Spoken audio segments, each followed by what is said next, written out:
What would you do if the most dangerous man in Seoul, a man whose name alone makes rooms go quiet, looked up from the worst moment of his life and asked you to be his wife? Not a socialite, not someone who belonged in that world. You, the waitress, still in your work apron. That is exactly what happened to Yana Cross. She came to that wedding to serve drinks and disappear. Instead, she walked out legally married to Kang Dejin, Korean Mafia boss, billionaire, and the most feared man in every room he has ever entered. The kind of person that powerful people look through without seeing. Kang Dejin saw her. And what he said next changed everything, for both of them, in ways neither of them could have predicted when they were standing at that altar. Here is what you need to know going in. Nothing in this story is what it appears to be. Not the wedding, not the wheelchair, not the reason he chose her, not the reason she said yes. Two people, two secrets, one arrangement that was never supposed to become anything real. But somewhere between the contract and the truth, between who they were pretending to be and who they actually were, something happened that no one planned for. And when it all comes out, every lie, every hidden reason, every carefully constructed version of events, they will both have to answer the same question. Is what we built strong enough to survive who we really are? There is a woman who comes back with a plan. There is a night that changes everything. There is a moment so quiet and so honest it will make you forget this story started in deception. But you have to watch until the end to get there. Are you ready? Let's begin. Make sure to like, comment, share, and subscribe if you are new here. Kang Dejin did not pace. Packing was for men who had not yet decided. He had decided 3 weeks ago, sitting alone in his grandfather's study, reading the inheritance clause for the 11th time, his jaw tight and his expression the same one he wore when he was about to dismantle something. The beneficiary must be legally married before the transfer date. No exceptions. He had read those words until they stopped feeling like a condition and started feeling like an instruction. So he gave one of his own. Dr. Lim sat across from him in the private office, hands folded, eyes steady, the practiced calm of a man who had worked for Dejin long enough to know that stillness was survival. He did not ask questions when Dejin finished speaking. He asked only one thing: how long? 2 weeks, Dejin told him, long enough to be convincing, short enough to be managed. Dr. Lim nodded once and reached for his pen. That was all it took. The staged accident was clean, a controlled impact on a private road, witnessed by 2 of his most trusted men and no one else. The ambulance was arranged. The hospital wing was private. The medical report used language that sounded like permanence without technically being a lie. Significant spinal trauma, mobility severely compromised, prognosis uncertain. Dr. Lim had a gift for sentences that told people exactly what they wanted to believe. Dejin spent 2 days in the hospital. He did not find it difficult. He had spent his entire life performing versions of himself for rooms full of people, colder in front of rivals, quieter in front of enemies, larger in front of men who needed to be afraid. This was simply a new performance, a smaller audience, higher stakes. The wheelchair arrived on the second morning. Sleek, custom, expensive, because Dejin did not do anything halfway, including deception. He lowered himself into it with the same controlled precision he brought to everything, settled his hands on the armrests, and looked up at Dr. Lim. Convincing. Dr. Lim looked at him for a long moment. Terrifyingly, he said quietly and left the room. His men did not question it. They absorbed the information the way they absorbed all of Dejin's decisions, without visible reaction, with immediate adjustment. By the time he was discharged, every person in his organization had recalibrated around the chair. Doors held open. Lifts prioritized. Voices dropping a fraction softer, the way people's voices always did around something they perceived as damaged. Dejin noticed. He filed it away. His family was worse. His mother's face when she arrived at the hospital, the particular collapse of a woman trying to be strong, was the only moment he felt something close to doubt. He held it for exactly 3 seconds before he put it somewhere he would not look at it again. 8 more days. On the evening before his discharge, he sat alone in the hospital room as the city darkened outside the window. His reflection looked back at him from the glass, broad shoulders, sharp jaw, neck tattoo just visible above the hospital collar. Powerful, even seated. Dangerous, even still. He studied himself the way he studied everything, searching for weakness, finding none. What he did not search for, what it did not occur to him to consider, was what would happen if someone looked at the performance and saw straight through it. Not because they were suspicious, but because they were, without any effort or design, simply the kind of person who saw things clearly. He had not planned for that. He had not planned for her at all. The venue had been chosen to impress people who were already impressed by everything. Tall ceilings, imported flowers, light that fell through cathedral windows like it had been directed. Every seat was filled with someone whose name moved markets or ended careers, and they had all dressed accordingly. Dejan sat at the altar in his tailored black suit, hands resting on the armrests of the wheelchair with the same deliberate stillness he brought to boardrooms and backrooms alike. He had not slept. He did not show it. Around him, the room hummed with the particular energy of an audience that had arrived expecting a spectacle and was already getting one, just not the kind they anticipated. Then the doors opened, and C.O. Murray began her walk. She was beautiful. He had always known that. Porcelain skin, perfect posture, a gown that moved like water around her. She had the kind of appearance that made rooms go quiet, and this room did. She walked slowly, deliberately, her eyes forward, her expression composed into something that could be read as emotion from a distance. Up close, it was something else entirely. She stopped 3 feet from the wheelchair, close enough that Dejan could see the exact moment her composure finished calculating and reached its conclusion. Her eyes moved from his face to the chair, to his hands on the armrests, to the space where a standing man should have been. The efficient began. The room leaned in. When it was her turn, Murray was quiet for just long enough to make the silence feel intentional. Then her voice came out calm and clear and precise, the way a verdict sounds when the jury has been decided for a long time. I cannot bind my future to a man who cannot stand. She did not whisper it. She did not look away when she said it.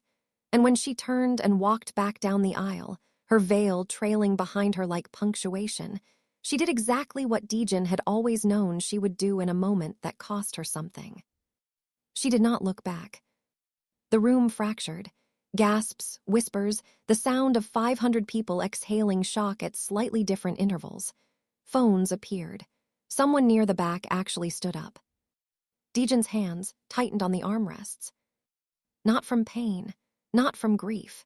From the single most controlled effort of his life, the effort of staying seated when every muscle in his body was telling him to stand up and let the whole room witness the lie she had just humiliated herself trying to expose. He did not stand, he breathed, he looked up. And that was when he saw her.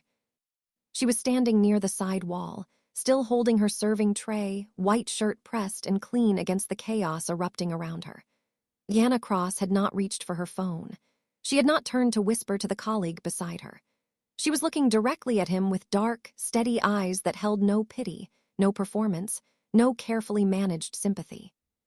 Just clarity, just presence, just a person who was entirely, quietly, completely there. Something moved in Dejan's chest that he did not have a name for yet. He spoke before he had finished deciding to. 4 words, quiet enough that only the front rows caught them at first, then rippling backward as people repeated what they had just heard. Will you be my wife? Yana Cross looked at him for a long moment.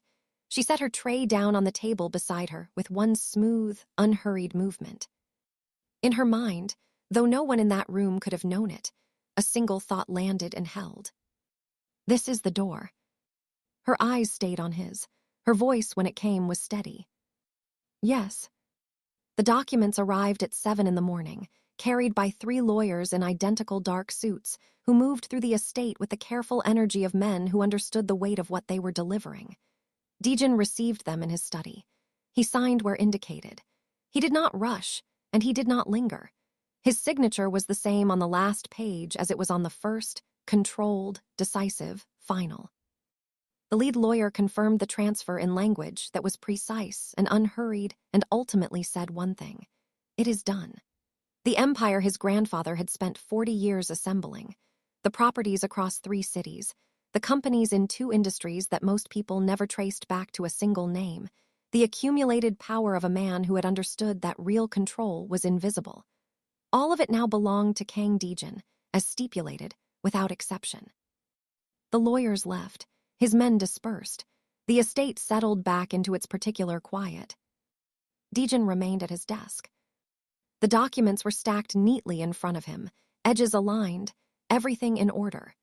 He looked at them the way he had looked at his reflection in the hospital window 10 days ago, searching, precise, waiting for something to resolve into meaning. It did not.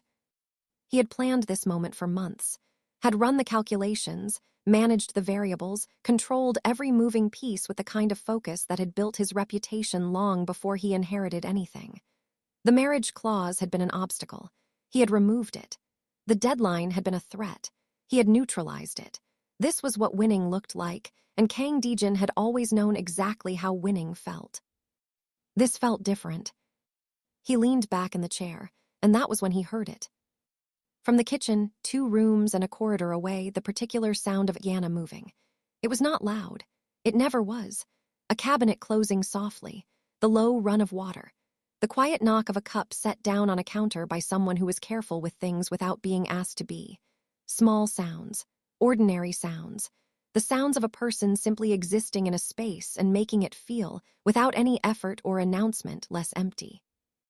Dejin found himself listening. He did not reach for the documents. He did not open his laptop or check the messages that had been accumulating since the transfer confirmed. He sat in the chair that was no longer a performance and listened to the sound of a woman in his kitchen who had walked into his life 4 days ago carrying a serving tray and had not, since that moment, behaved like anyone he had ever encountered. She had not asked him about the inheritance. She had not asked him about the organization, the transfer, the lawyers, or any of the machinery she had technically just married into. She had moved through the estate with quiet attentiveness, learning its rhythms, managing its staff with a calm authority that surprised people into cooperating, and had given him, without being asked and without making a performance of it, exactly enough space to breathe. He had what he came for. The documents said so. 3 lawyers had confirmed it in careful, binding language. So why was he sitting in a silent study, listening for footsteps? Why did the most significant transfer of his life feel like a footnote? And why, when Yana appeared briefly in the doorway, cup in hand, eyes finding him with that steady, unhurried gaze, did the room feel less like a study and more like somewhere a person could actually live? She did not speak, neither did he. But something passed between them, in that silence that the documents on his desk had no language for. He was beginning to suspect the thing he had planned for was not the thing that was happening to him. And for the first time in as long as he could remember, Kang Dejin did not know what came next.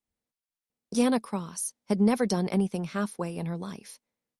Not the double shifts at the diner when the rent was 3 weeks late. Not the prerequisite courses she studied for after midnight with a highlighter and a cooling cup of tea. Not the jobs that paid less than she was worth and demanded more than they deserved.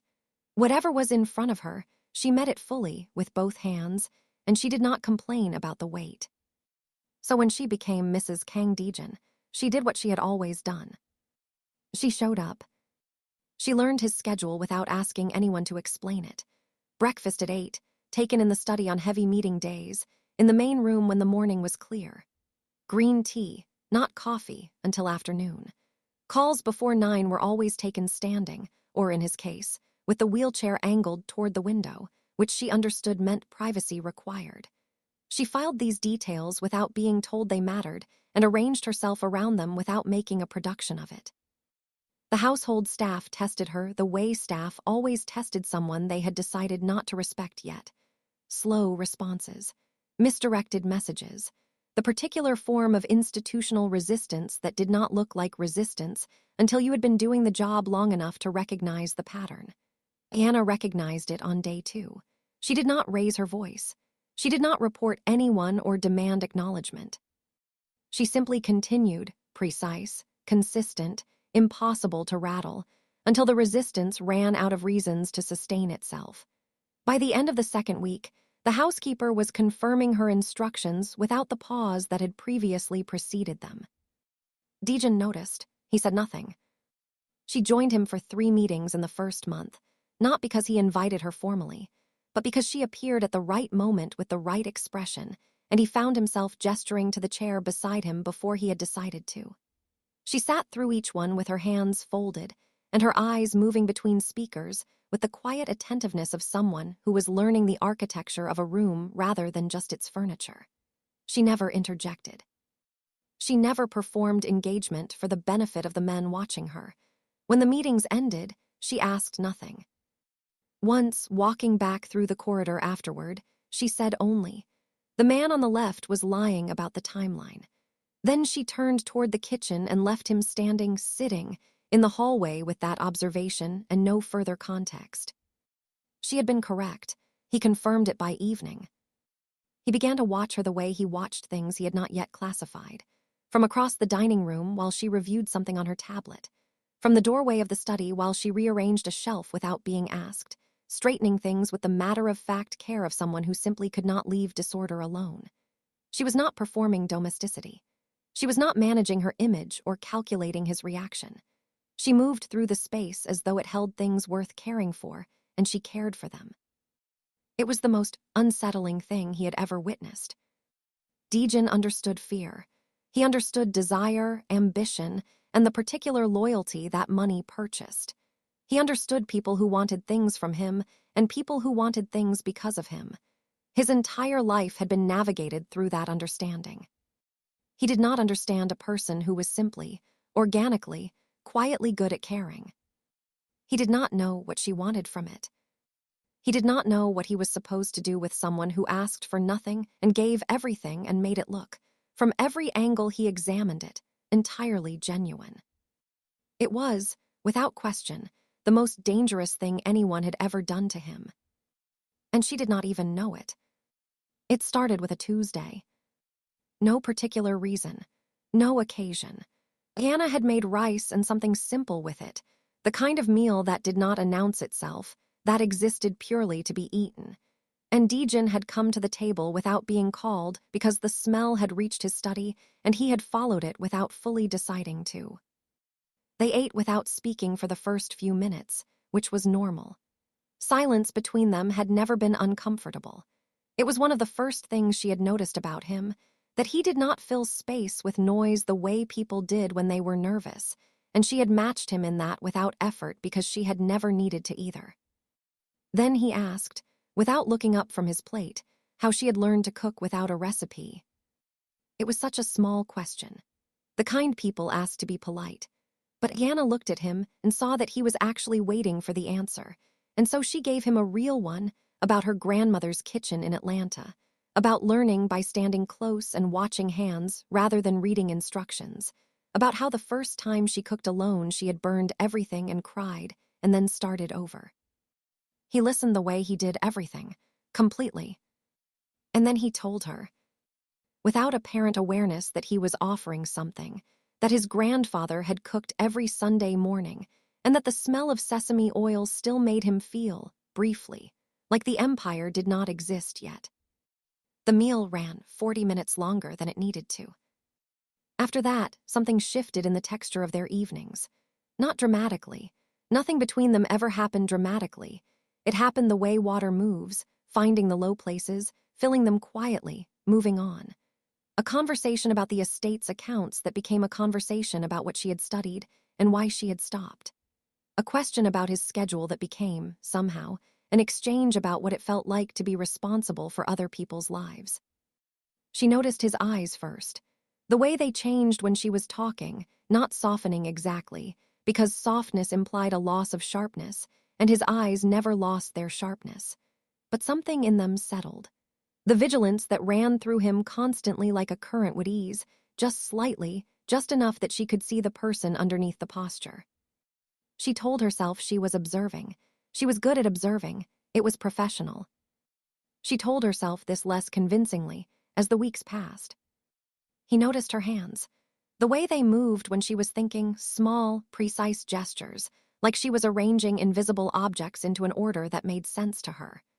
The way they stilled completely when she was certain about something. He had learned to read the difference and found himself, in meetings and at meals and in the corridors of his own estate, waiting to see which one it would be. He did not examine why. They were careful with each other. She because every good thing in her life had eventually presented its hidden cost, and she had learned to wait for it. He because closeness had always been a transaction, and he did not yet have a category for someone who did not seem to be transacting. But beneath the carefulness, beneath the measured conversations and the deliberate distances, and the reasons they both rehearsed to themselves in quiet moments, something was moving that neither of them had authorized. They were falling. Not quickly. Not the way it happened in the stories Yana had half believed as a girl and fully abandoned as a woman. Slowly, quietly, the way the most irreversible things always fall. All at once, and without a sound. The house had been asleep for hours before either of them moved toward it. They had not planned to stay up. It had happened the way most things between them happened, without announcement, without decision, one moment leading quietly into the next until the night was deep, and the lamps were low and neither of them had reached for a reason to leave. Yana was sitting with her legs folded beneath her on the far end of the sofa, a cup of tea gone cold on the table beside her. Dejin was near the window, the city a distant arrangement of lights beyond the glass. They had been talking, and then not talking, and then talking again, the easy movement between the two that had become, without either of them nomming it, one of the things she looked forward to most about the end of a day. She said it without planning to. She had been looking at her hands, and then she was speaking, and the words came out in the quiet, level-headed tone she used for things that had been true for so long they no longer frightened her to say out loud. She told him that nothing in her life had ever been purely hers, that she had always been useful, to employers, to family, to situations that needed someone steady enough to hold them together.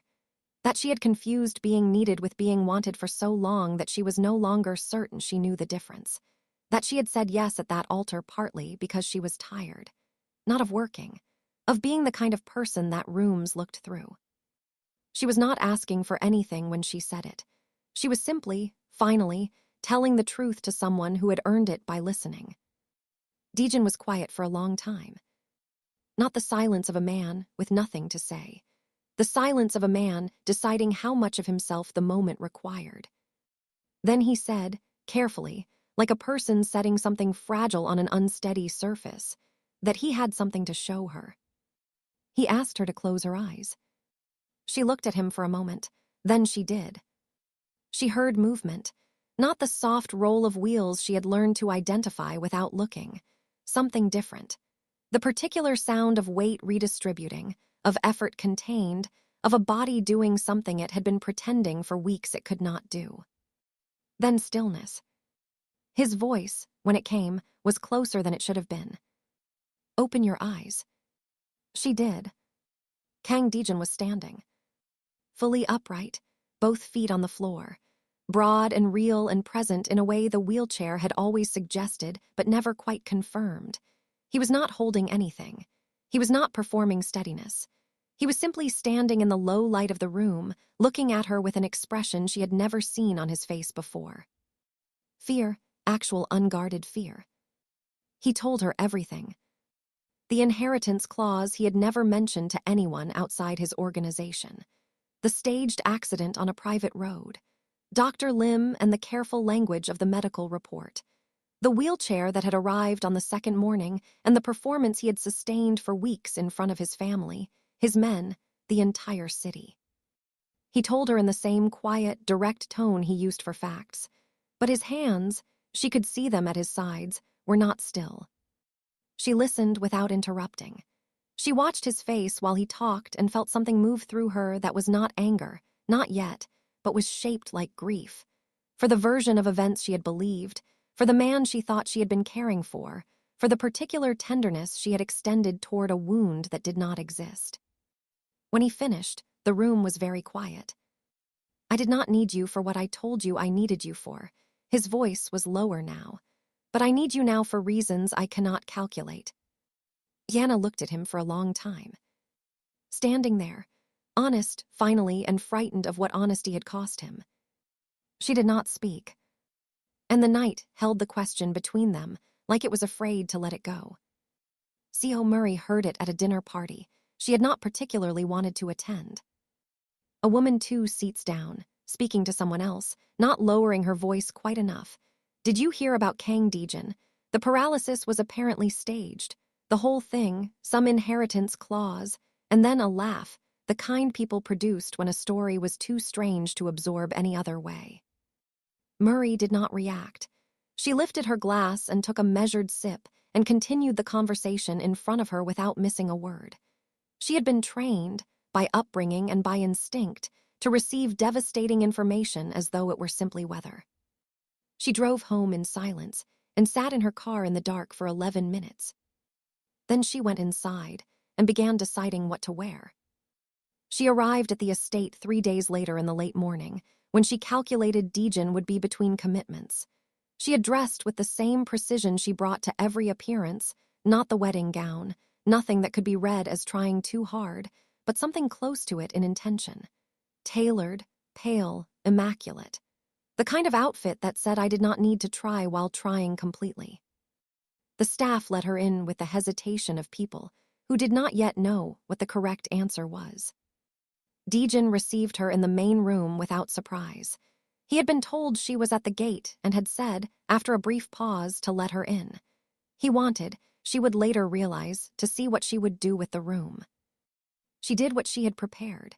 She sat across from him with her hands folded and her expression arranged into something that was designed to look like vulnerability and was, in every technical sense, a performance of one.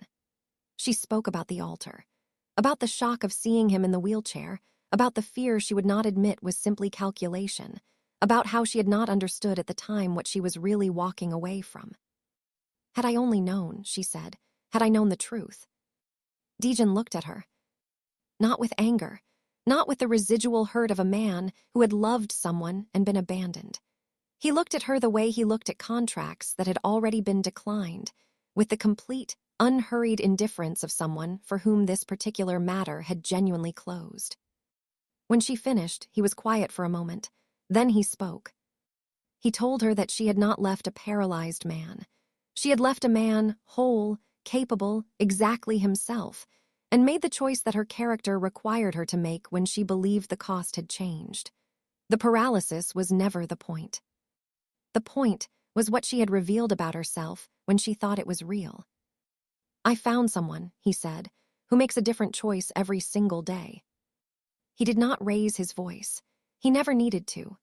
The quality of his stillness was louder than most people's anger, and Murray, who had known him long enough to understand this, felt it land with a precision that her composure almost did not survive. She left the way she always left, head level, spine straight, without looking back. But her hands, at her sides, were not steady. And the drive away from the estate was not silent the way the drive to it had been. It was the silence of a woman who had expected to reclaim something and had instead been shown, quietly and without cruelty, that it no longer existed. Murray did not cry. She thought. And thinking, for a woman like her, was always the more dangerous thing. Murray was precise about it. That was what made it dangerous. She did not move out of passion. She moved out of calculation, the same cold arithmetic she had applied to the altar, to the wheelchair, to every decision she had ever made about Kang Deejin. She had simply updated the variable. He could not be reached through his empire. He could not be reached through his pride. But she had sat across from him in that main room and watched something in his stillness change when Anna's name was not even spoken, only implied. She knew where he was soft now. She made 2 phone calls. She spoke to people who existed in the margins of Deejin's world, not his men, but the men adjacent to his enemies, the ones who had been waiting years for something they could use. She did not ask them to touch Deejin. She gave them something better than that. She gave them Anna. The woman who had nothing to do with any of it. The woman who had walked into a wedding to serve drinks and had somehow, improbably, become the only unguarded place in Kang Dejan's entire architecture. Yana was leaving a meeting with a supplier on a Tuesday afternoon when it happened. Two men, a car that had been parked too long in the wrong place. She noticed the car before she noticed the men, because she had been paying attention to her surroundings since the day she married into a world that did not come with a map. She had enough time to step back once before Dejan's men were already there.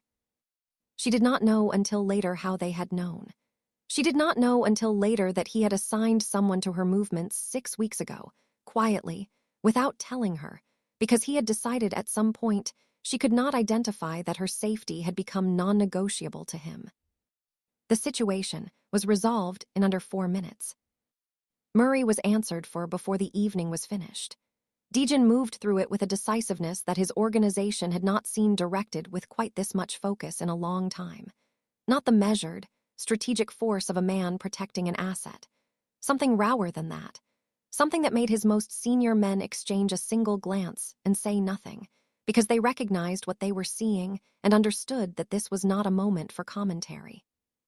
When it was over and the estate was quiet, and Yana was sitting in the main room with a cup of tea, she had made herself because her hands had needed something to do. He came in and sat across from her and did not speak immediately. She looked at him. His hands, resting on his knees, were shaking. Finally, almost imperceptibly, the way a controlled thing shakes when the control has been pushed to its outermost limit. She had never seen his hands do anything other than what he intended them to do. She set down her cup. She reached across the space between them and took both his hands in hers without asking and without explanation, the way she did everything, simply, directly, because it needed to be done. He looked down at her hands around his. He did not pull away. He did not speak. He turned his hands over slowly until his fingers closed around hers, and he held on with the quiet desperation of a man who had spent his entire life refusing to hold on to anything. She did not say anything either. She simply stayed. And slowly, gradually, by degrees that neither of them counted, his hands became still. The baby had his father's silence and his mother's eyes. He slept the way he did everything, completely, without compromise, as though sleeping were a task he had decided to excel at. In the next room of the Florida villa, in a crib that Yana had chosen and Dejan had assembled with the focused concentration of a man who approached all unfamiliar problems the same way, their son slept through the sound of the Atlantic and the low murmur of his parents' voices on the terrace and the particular music of an evening that had nowhere it needed to be. Yana had her feet tucked beneath her in the chair, a cardigan pulled around her shoulders against the soft coastal breeze. Her nursing program textbook was on the table beside her, closed for the first time all day. She had an exam in 2 weeks, and she was prepared for it, because she was prepared for everything she decided mattered, and this mattered in a way that went beyond the original reason she had wanted it. She was not studying to escape anymore. She was studying because she was, at her core, someone who wanted to be useful in ways that were entirely her own. Dejan was beside her, his posture relaxed in the particular way it had learned to be over the past months, not the controlled stillness of a man managing his image, but the ease of someone who had put something heavy down and was still adjusting to the absence of the weight. 2 of his grandfather's companies had been restructured in the past year, not quickly, not cleanly. Real change never moved that way. But the work was being done, brick by brick, with the same precision he brought to everything, except now the precision was in service of something that did not require anyone to be afraid. They were not a perfect couple. They had argued about things that mattered and some things that did not. She had told him truths he was not ready for, and he had gone quiet in the way that used to alarm her and no longer did, because she had learned that his silence was processing, not retreat. He had made decisions without consulting her twice, and both times she had told him exactly what she thought about that, and both times he had listened in a way that meant it did not happen a third time. They knew each other's worst lies. They had chosen each other anyway, past the lies, with full knowledge of everything the other person had been before they became who they were now. That was not a small thing. They both knew it. The water moved in the evening light, vast and unhurried. the kind of view that made the architecture of a person's problems feel briefly appropriately sized. Dejin reached across without looking and found her hand, his thumb tracing the small pattern against her palm that he had started doing somewhere in the months behind them and had never stopped. She did not look at him. She was watching the Atlantic do what it had been doing long before either of them existed and would continue doing long after. But she was smiling. "You know," he said, his voice low and unhurried in the evening air, "the inheritance was never the point." She turned then, not quickly. The way she did everything, with intention, with presence, with those steady dark eyes that had looked at him across a ruined wedding and not looked away. "I know," she said. "It was just the door." Inside, their son slept. Outside, the ocean moved. And between them, in the space that had once held a contract, a wheelchair, two carefully constructed lies and one unplanned, inconvenient, irreversible truth, there was simply this. A life, theirs, every complicated, honest, hard-won piece of it. Real,